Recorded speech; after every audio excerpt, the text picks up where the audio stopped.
កំឡោះឯណែបានជួបស្រីស្រស់ដូចជារូបអូនកំឡោះអំប្រស្គនយ៉ាងតែប្រពន្ធ4កូនជាមួយប្រតែបងគេឲ្យស្រឡាញ់ស្ងួនចាប់ថយទៅខ្ញុំមិនត្រូវការបងទេ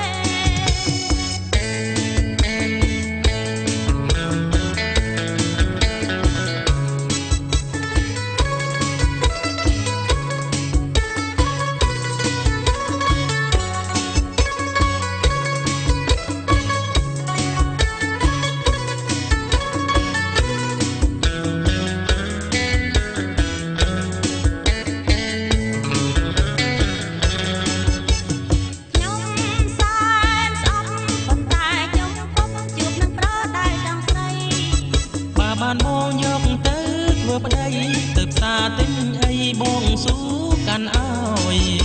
បងឯងខ្ញុំមិនដោយទោះបីម៉ែលើកឲ្យក៏មិនយកដែរមកគុំពីអូនគិតទួយរឿងប្រាក់ខែមែនទេស្រីបងទុកឲ្យទាំងអស់តាហាណែតែចូលបាតាស្រីណាស្រណោព្រោះតែរូបបងនៅកំឡោះឯណែបានជួបស្រីស្រស់ដូចជារូបអូនកំឡោះអំប្រស្ងួន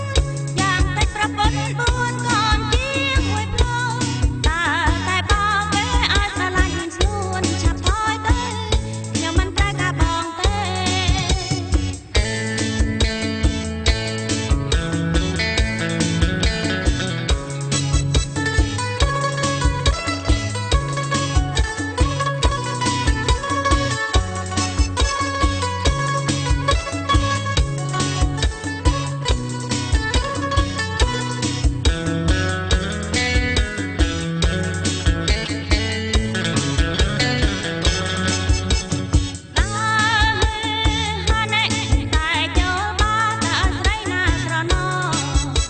តែរូបបងនៅ